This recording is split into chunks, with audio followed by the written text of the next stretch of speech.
Sometimes the most dangerous warning is the one whispered when everyone else is applauding.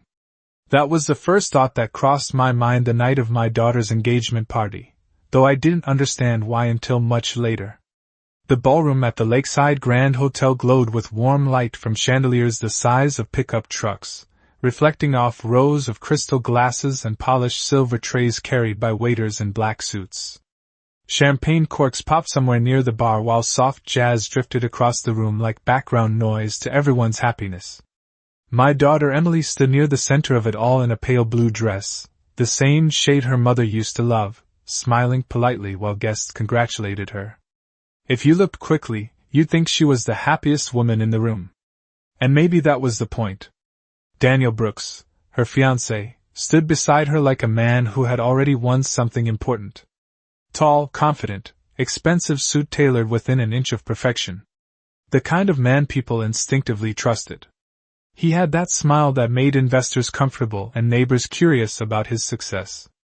I watched him raise a glass and tap it lightly with a fork, the clear ringing sound cutting through the chatter like a small bell calling everyone to attention. Conversations faded.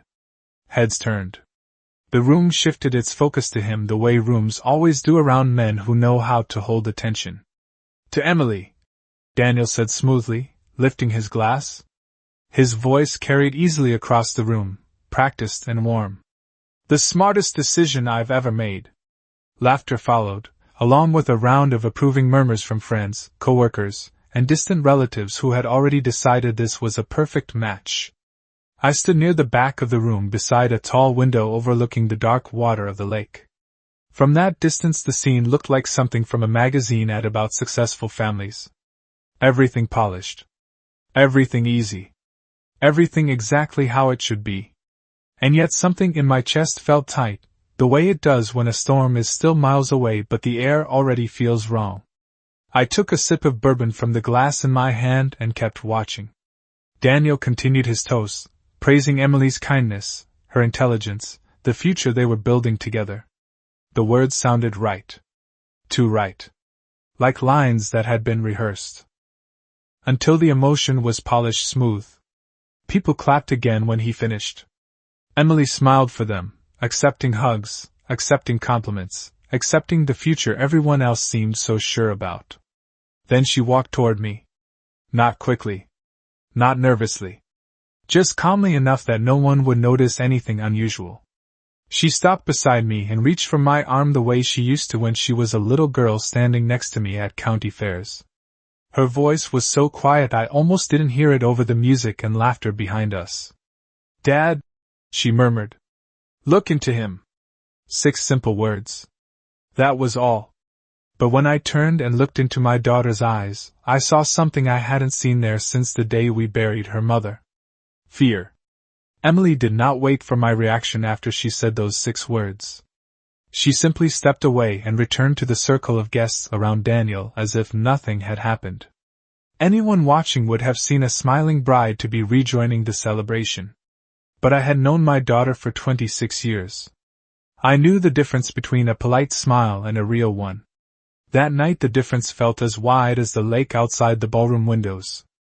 I stayed by the window for another minute, letting the bourbon sit untouched in my hand while the music picked up again and people resumed their conversations. From across the room Daniel placed an arm lightly around Emily's shoulders while someone snapped photographs. He looked comfortable there, like a man who had already memorized the role of perfect future husband.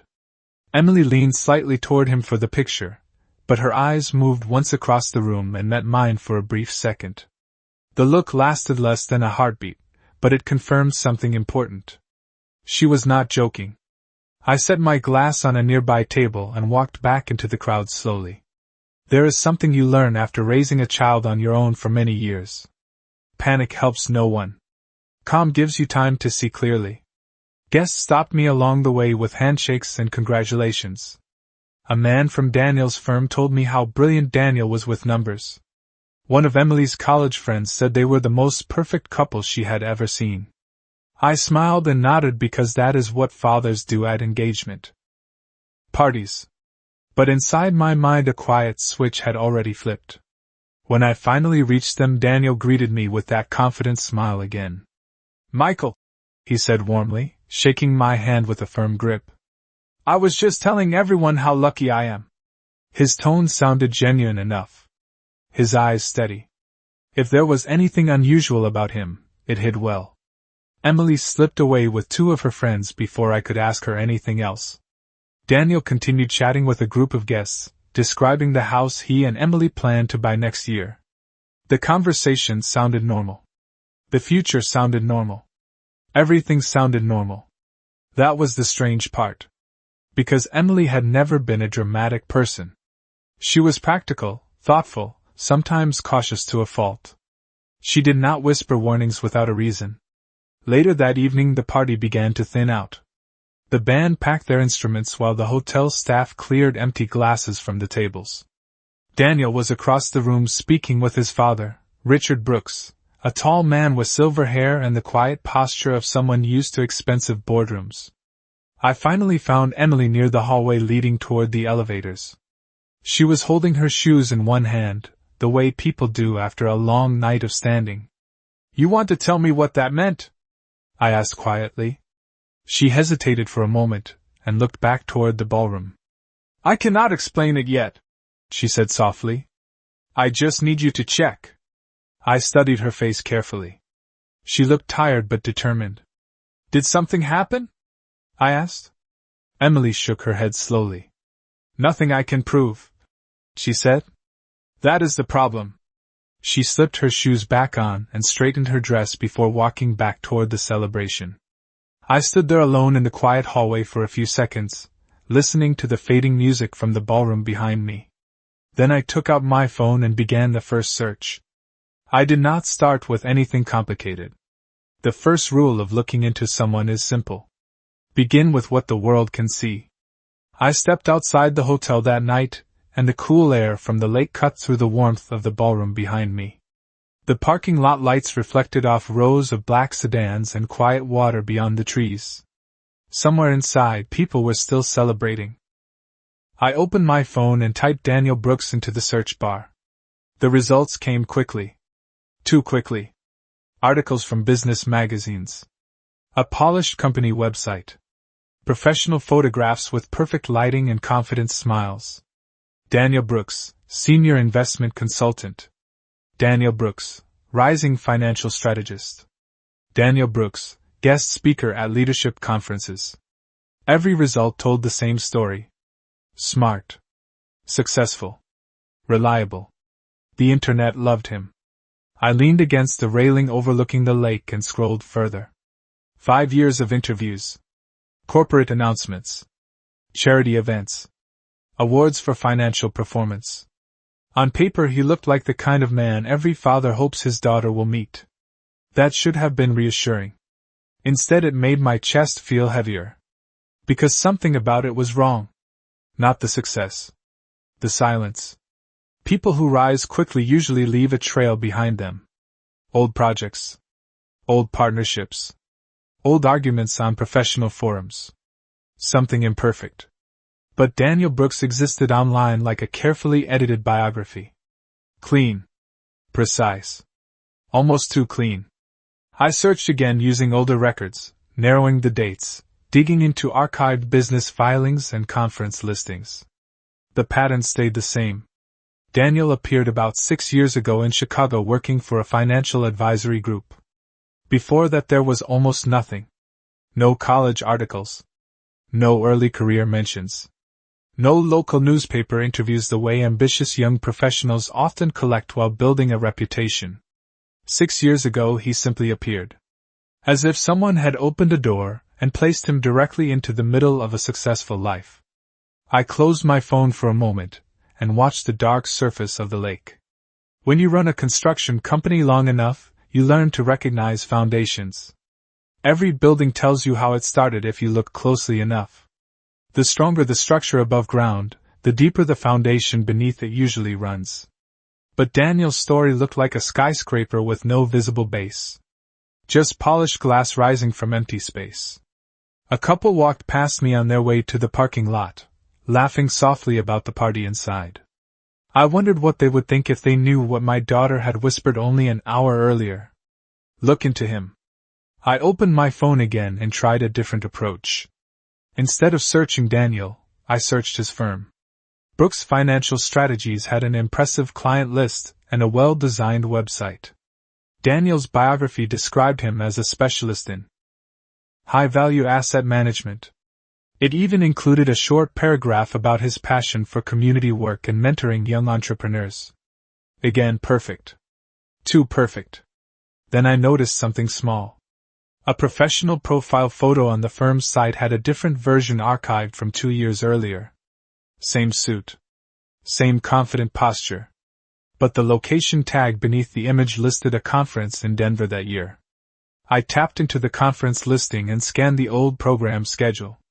Halfway down the page I saw his name again. Daniel Brooks. Guest speaker. And just beneath it, in smaller print, a note about his previous engagement with another financial consulting firm that no longer existed. That was the first crack in the glass. A company that had disappeared. I stayed outside the hotel longer than I expected that night, standing under the quiet glow of the parking lot lights while the lake moved slowly in the darkness beyond the trees. The name of that vanished company kept sitting in my mind like a loose bolt in an otherwise solid structure. Northridge Financial Consulting. I searched it immediately. The website was gone. The domain redirected to a blank page. That alone was not unusual in business. Companies closed all the time. But when I dug a little deeper into archived business directories and state filings, a stranger picture started forming. Northridge had been active for 4 years in Denver before it suddenly dissolved. No merger announcement. No transition to a new company. Just a quiet closure. That caught my attention. Financial firms rarely disappear without a trail of press releases and legal paperwork explaining where the clients went. I kept scrolling through old records until I found a short article buried in a regional business newsletter from 5 years earlier. It was only a few paragraphs long, the kind of small story most people would skip past while drinking their morning coffee. The article mentioned that Northridge had been under review by regulators after several clients complained about investment strategies that resulted in significant losses. The language was careful, almost polite. There was no accusation of wrongdoing. Just concern, investigation, and uncertainty. The article ended by saying the firm had voluntarily closed during the review process. That might have been the end of it for most readers. But I noticed something important. The article listed 3 senior consultants who had been part of the firm when the complaints surfaced. One of those names was Daniel Brooks. I leaned against the railing again and looked back toward the glowing windows of the ballroom. From outside the hotel looked peaceful, almost quiet, like the celebration inside had already become a memory. Somewhere in there my daughter was probably laughing with friends and thanking guests for coming. The future she thought she was walking toward stood right beside her wearing a tailored suit and a confident smile. I returned my attention to the phone in my hand. Daniel's biography on his current firm's website mentioned nothing about Northridge. It simply stated that he had transitioned into independent consulting before joining Brooks Financial Strategies 2 years later. No details. No explanation about the firm that disappeared in between. That absence bothered me more than the article itself. Everyone has chapters in life that do not work out. Businesses fail. Markets collapse.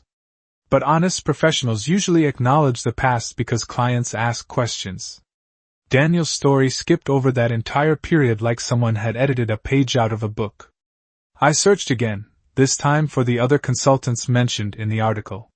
One had moved to another investment group in Seattle. The second had retired according to a short announcement in a trade publication. But Daniel's name remained strangely quiet during the 2 years after Northridge closed.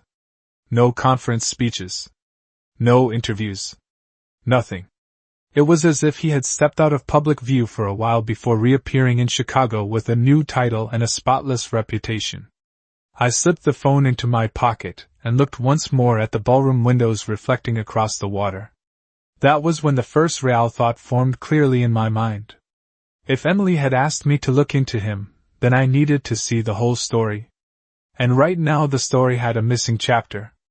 The missing chapter stayed in my head the entire drive home that night. The road along the lake was quiet, the kind of quiet you only get after midnight when most of the city has already gone to sleep. Street lights passed across the windshield every few seconds like slow flashes of thought. I kept replaying the evening in my mind. Daniel raising his glass with that confident smile. The applause. Emily standing beside him in that pale blue dress. And then her voice close to my ear. Dad, look into him. Emily had never been a suspicious person. She was careful, thoughtful, the kind of woman who believed the best about people until they proved otherwise. If she had asked me to check something, it meant she had already seen something she could not explain. When I pulled into my driveway, the house was dark except for the porch light that always stayed on. The place had been quieter ever since Emily moved into her own apartment across town. 26 years of raising a daughter leaves habits behind, like keeping the porch light on just in case she comes home late. I walked inside, set my keys on the kitchen counter, and poured myself a glass of water before sitting down at the dining table with my laptop. The clock on the microwave read 12:43 in the morning. Most people would have gone to bed after a night like that. But sleep was not going to happen. I opened the laptop and returned to the name of that vanished company. Northridge Financial Consulting. The deeper records took longer to find. State business archives are not designed for easy reading, and half the files were scanned documents from years earlier. But construction had taught me patience. If you look long enough, every structure eventually shows you where the cracks are hiding. I found the registration papers first. Northridge had been formed 8 years ago in Colorado by 3 partners. 2 of those names matched the consultants mentioned in the old article I had already read. The third name was Daniel Brooks. Not an employee. Not a junior analyst. A partner. That detail mattered. Because partners do not simply disappear when companies close. They explain what happened. They answer questions. Yet Daniel's current biography treated that entire period of his life like a footnote.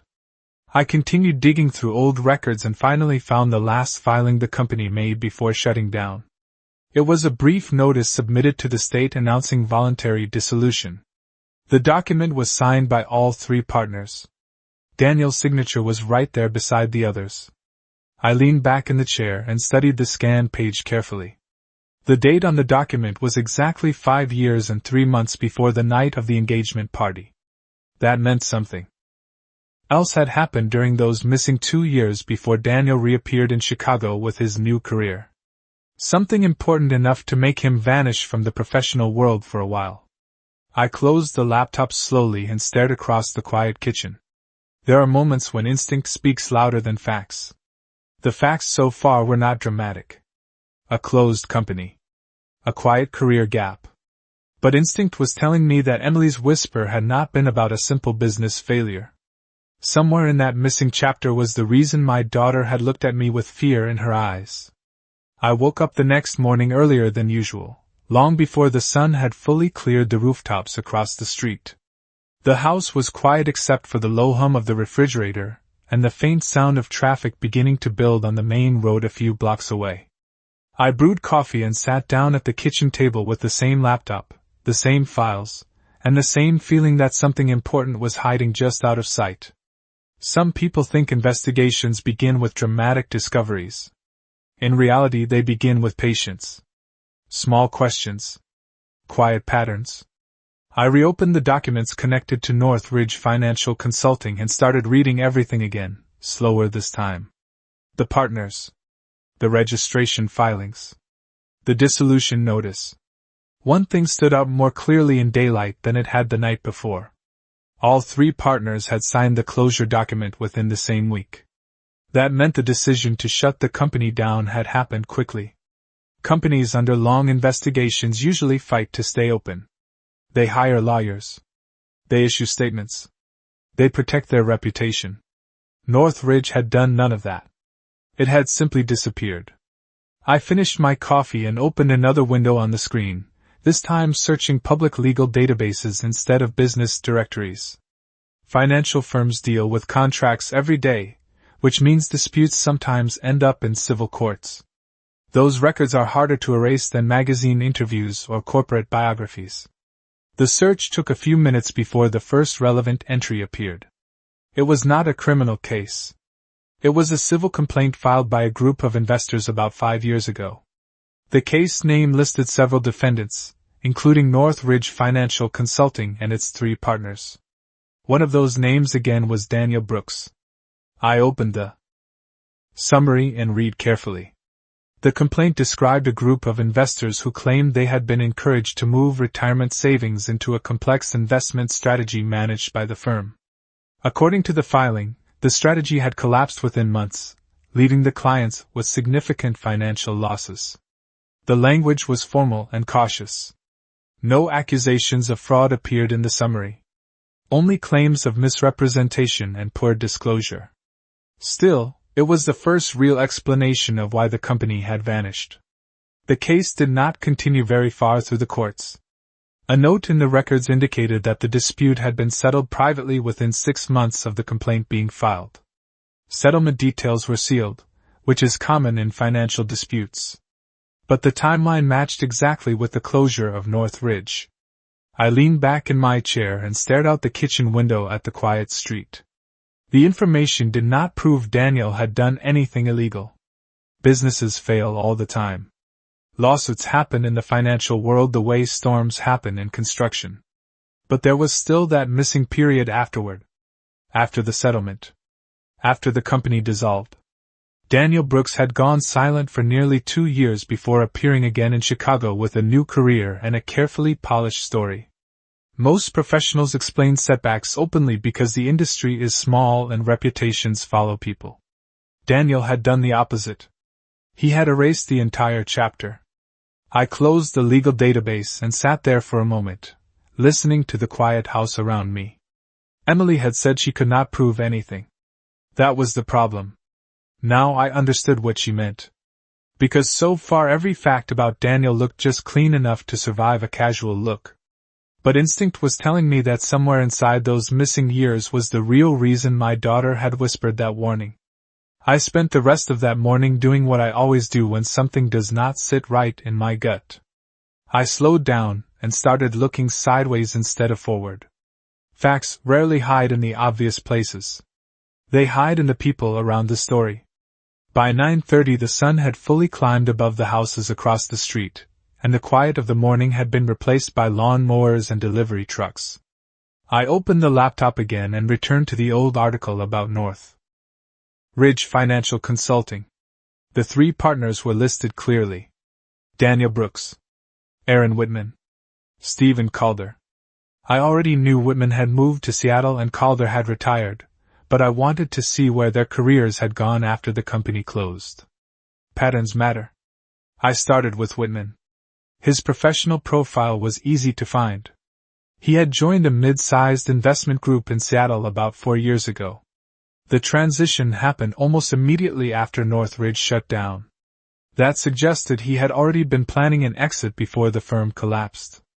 Calder's story was similar but quieter.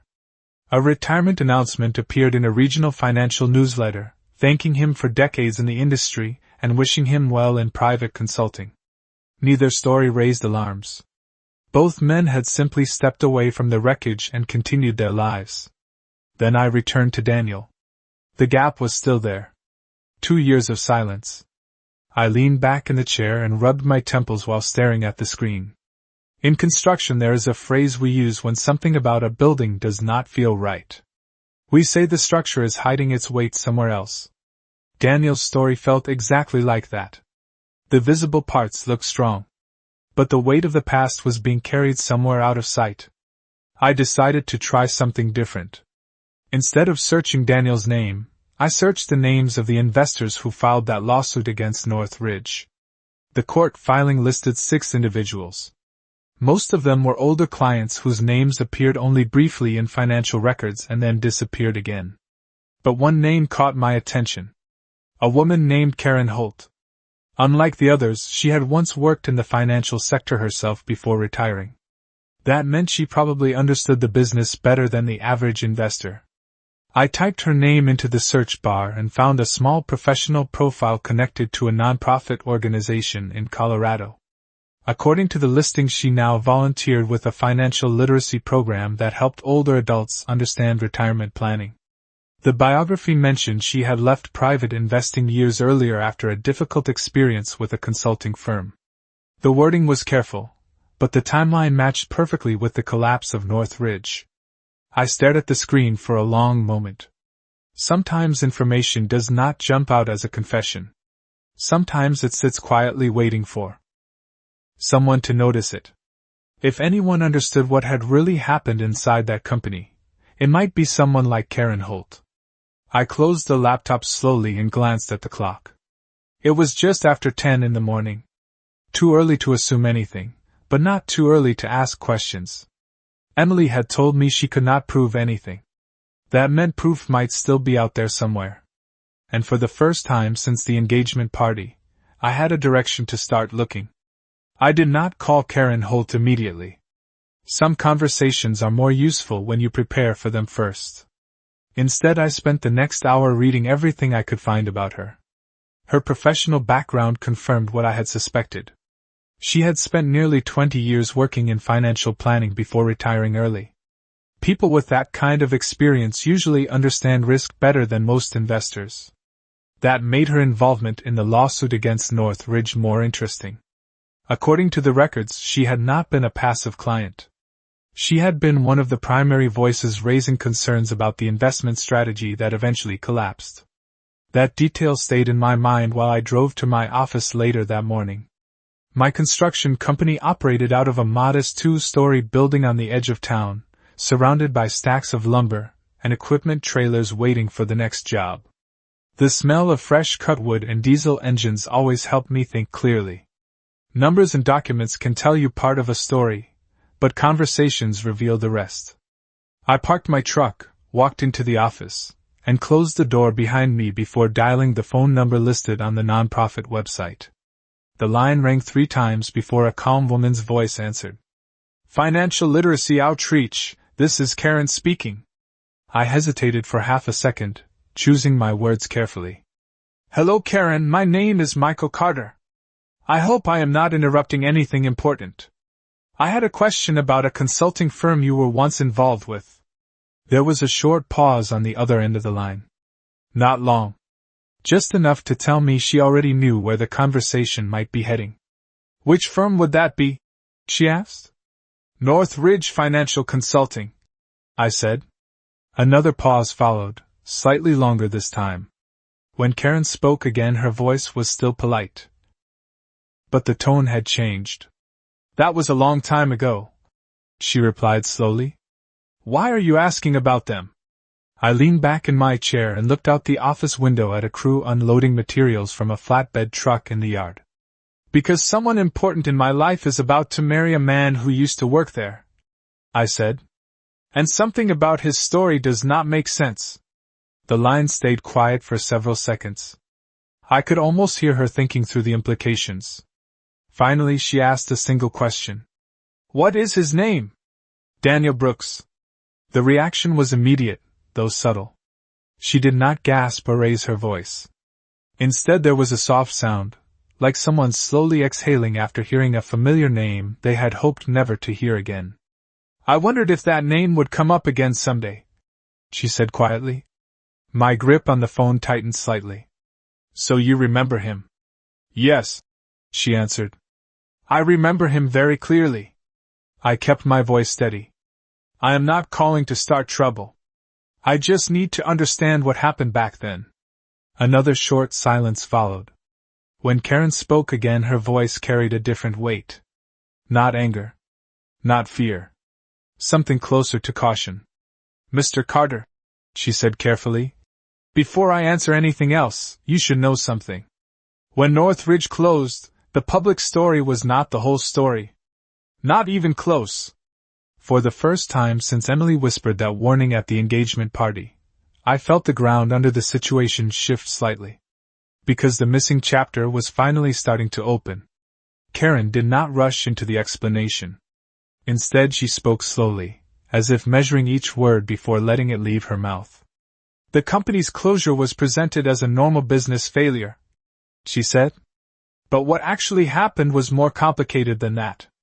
I remained quiet, giving her space to continue. Sometimes the best way to hear the truth is simply to stop interrupting it. Northridge was built on aggressive investment strategies, she explained. High returns, complex portfolios, the kind of plans that look brilliant during strong markets. Daniel was the one who often presented those strategies to clients. I could hear papers moving on her end of the line, as though she had instinctively sat down somewhere to continue the conversation. At first, everything seemed successful, Karen continued. Investors were happy, reports looked positive, and the firm grew quickly. That part matched the polished reputation I had already seen online. Success tends to erase questions for a while. Then something started to change, she said. The investments became more complicated. The explanations became less clear. When some of us asked detailed questions, the answers sounded confident but not always complete. I leaned forward in my chair slightly. And that is when the lawsuit happened? I asked. Yes, Karen replied. But the lawsuit only revealed a small part of the problem. Her voice grew quieter for a moment, not fearful but careful. Several clients believed the strategies they were placed into had been described differently than they actually were. Nothing illegal was ever proven. That is why the case ended with a private settlement. But the trust was gone. I understood that part of the story easily enough. Reputation is the foundation of financial work the same way safety is the foundation of construction. Once people stop trusting you, the structure collapses quickly. So the firm closed, I said. Yes, Karen answered. But the strange part came afterward. I waited. When the firm dissolved, most of the partners stayed in contact with former clients to help repair the damage, she continued. They tried to rebuild their professional lives. Daniel did something different. The office around me felt quieter as she said that. Even the sounds of trucks outside the window seemed to fade into the background. What do you mean? I asked. Karen paused again before answering. He disappeared. The word hung in the air for a moment. Not literally, she clarified. But professionally he was suddenly unreachable. No responses. No explanations. Clients who tried to contact him were redirected through lawyers handling the settlement.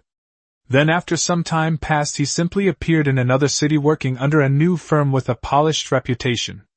That matched the gap I had already seen in the records. 2 silent years before Chicago. And that bothered you? I said. Karen let out a slow breath. It bothered many of us, she replied. Because Daniel was not just another consultant in that company.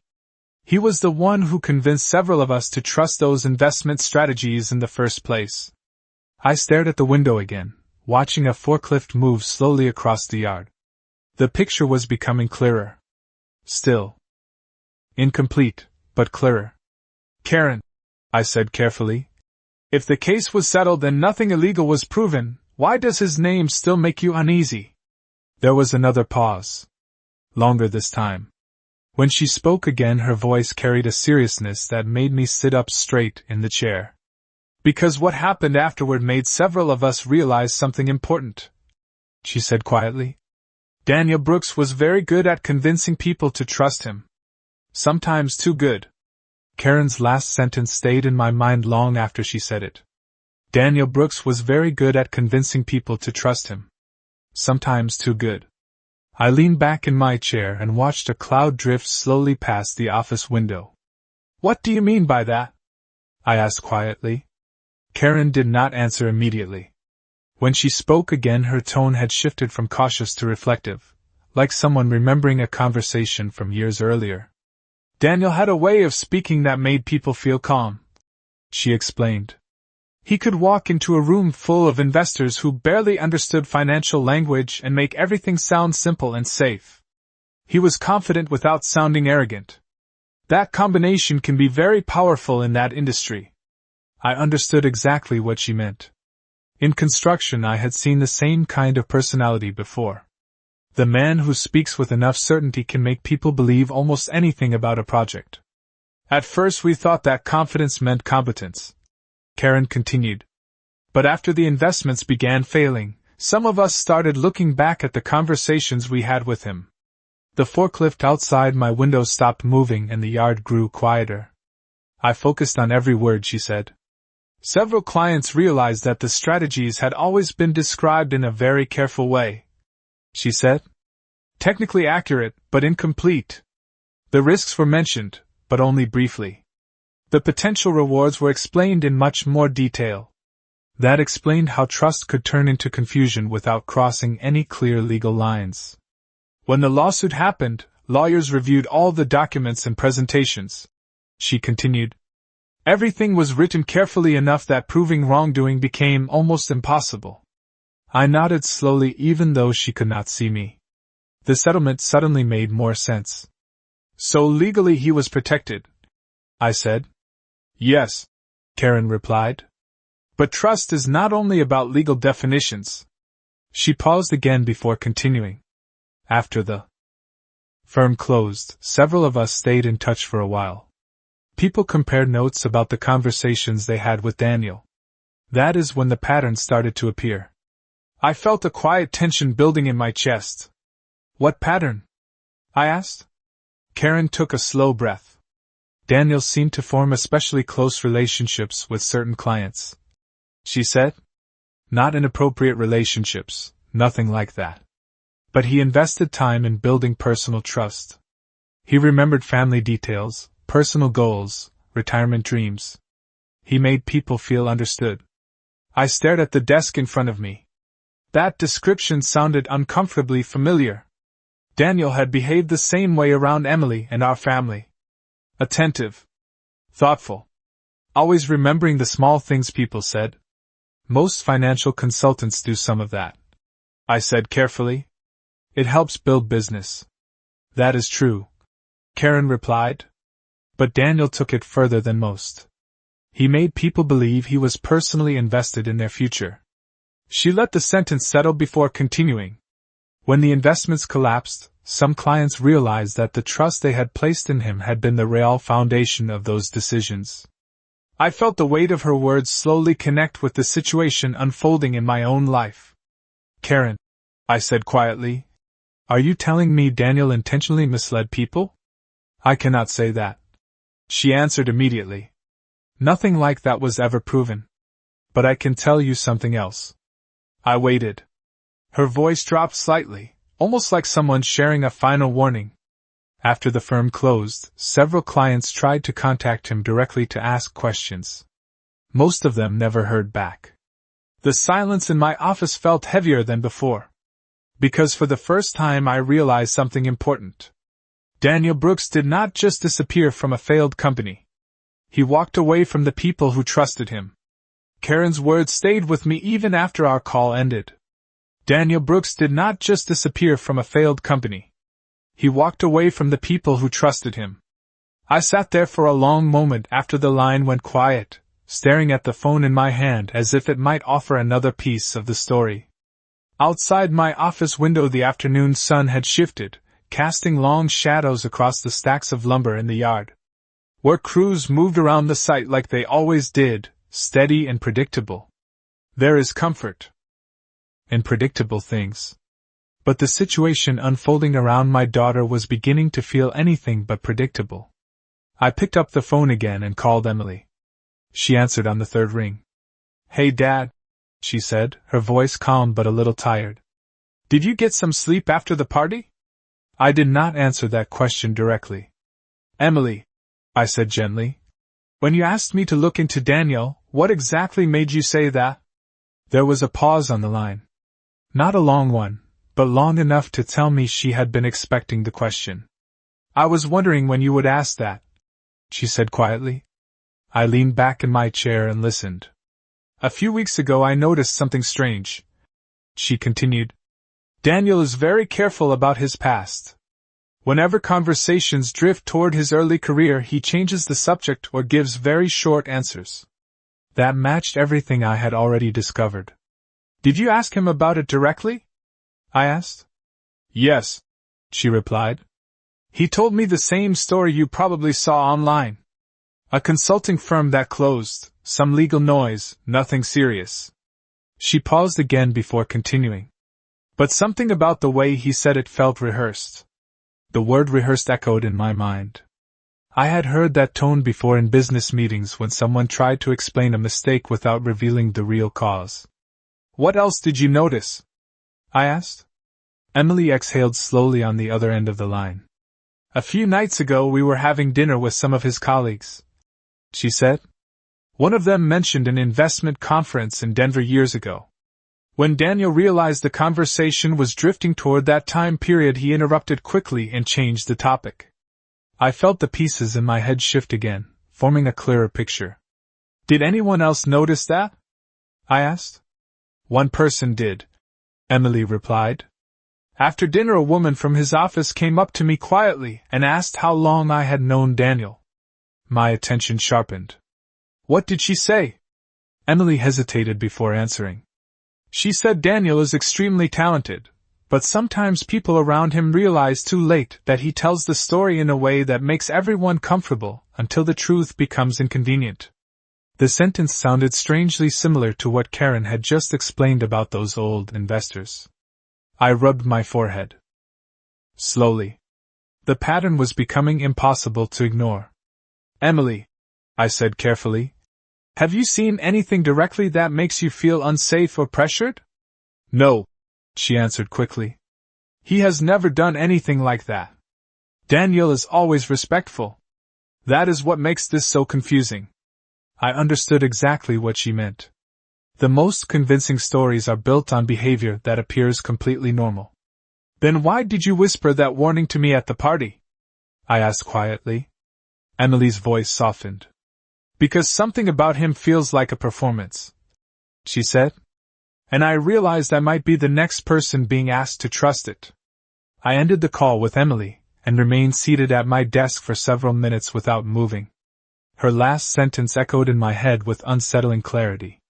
Something about him feels like a performance.